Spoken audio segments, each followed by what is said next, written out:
اللہ تعالیٰ کسی کو بھی اس کی وسعت سے زیادہ کا مکلف نہیں فرماتے، کسی بھی شخص کو ایسا کام کرنا اس کے ذمہ فرض نہیں کرتے جو اس کی وسعت سے باہر ہو۔ تو جو غیر اختیاری خیالات آتے رہتے ہیں، انسان کے اپنے اختیار کو اس میں دخل نہیں ہوتا، بعض لوگ اس سے بھی پریشان ہوتے ہیں، تو اس میں پریشانی کی بات نہیں ہے۔ یہ خیالات جو غیر اختیاری طور پر آ رہے ہیں، آپ نے خود سوچ کر وہ خیال نہیں لائے بلکہ خود بخود آ گیا، تو اللہ تعالیٰ نے اس کو معاف۔ بہت سے لوگ اس غیر اختیاری خیالات کے بارے میں بھی پریشان رہتے ہیں کہ بھی میرے دل میں ایسے برے برے خیالات آتے ہیں۔ یہ اصل میں شیطان ڈالتا ہے، اور شیطان کا تو کام ہی یہ ہے کہ وہ انسان کو گمراہی کی طرف لے جائے، تو غلط سلط خیالات وہ دل میں انسان کے ڈالتا رہتا ہے۔ لیکن قرآن کریم کی ایک آیت نے بڑی زبردست تسلی دی ہے مسلمانوں کو۔ وہ فرمایا قرآن کریم نے کہ انما النجوى من الشیطان لیحزن الذین آمنوا وليس بضارهم شیئا، کہ شیطان جو سرگوشی کرتا ہے، سرگوشی کرنے کا معنی یہی ہے، شیطان ڈالتا ہے دل میں خیال، آپ اپنی طرف سے نہیں لائے، سوچ کر نہیں لائے، شیطان نے دل میں خیال ڈال دیا، تو اس کو قرآن نے تعبیر فرمایا ہے شیطان کی سرگوشی کرنے۔ سرگوشی کا معنی ہے کسی کو کان میں کوئی چپکے سے بات کہہ دینا۔ تو فرمایا قرآن کریم نے کہ شیطان جو ہے یہ کیا کرتا ہے، یہ سرگوشی کرتا ہے، اور سرگوشی کر کے برے خیالات دل میں لے آتا ہے۔ لیس بضارهم شیئا، وہاں وہ کیوں کرتا ہے، یہ کام کیوں کرتا ہے، لیحزن الذین آمنوا، تاکہ ایمان والوں کو غمگین کرے۔ اب دیکھو بہت سے لوگ ملتے ہیں، وہ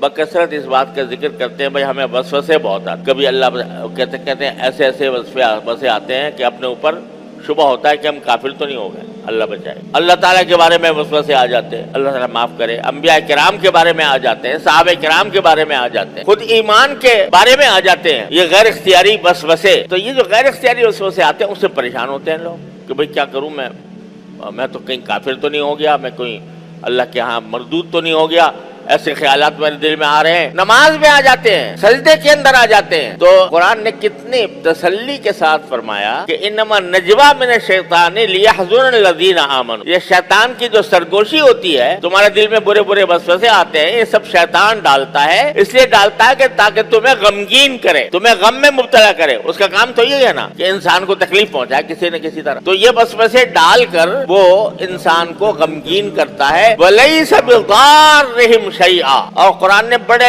واضح لفظوں میں فرما دیا کہ مومنوں کے دل میں جو یہ وسوسے شیطان ڈالتا ہے، اس سے ان کو ایک حبہ نقصان نہیں پہنچتا۔ لیس بضارهم شیئا الا باذن اللہ۔ تو یہ جو غیر اختیاری خیالات اس سے پریشان نہیں ہونا چاہیے کبھی بھی۔ ایک صحابی تھے، انہوں نے نبی کریم صلی اللہ علیہ وسلم سے عرض کیا کہ یا رسول اللہ، میں بڑا پریشان کہ دل میں ایسے ایسے خیالات آتے ہیں کہ ان خیالات کو اگر میں زبان سے کہوں تو زبان سے نکالنا، ان خیالات کو زبان سے نکالنا مجھے کوئلہ بن جانے سے زیادہ برا لگا۔ اللہ تعالیٰ کے بارے میں آ جاتے ہیں، تقدیر کے بارے میں آ جاتے ہیں، ایسی باتیں آتی ہیں کہ اگر میں زبان سے نکالنا چاہوں تو میں زبان سے نکال نہیں سکتا، میں اپنے آپ کا کوئلہ بن جانا، جل کر کوئلہ ہو جانا مجھے زیادہ پسند ہے بنسبت اس بات کے کہ میں وہ الفاظ زبان سے نکالوں۔ ایسے خیالات آتے، تو رسول کریم رحمت اللہ عالمین صلی اللہ علیہ وسلم نے جواب میں فرمایا کہ ذاک صریح الایمان، ارے یہ تو تمہارے ایمان کی کھلی علامت ہے کہ تم مومن ہو، کیونکہ وسوسے شیطان ایمان والوں ہی کے دل میں ڈالتا ہے، اور اس کو ہمارے بزرگوں نے تعبیر اس طرح کیا کہ چور اسی گھر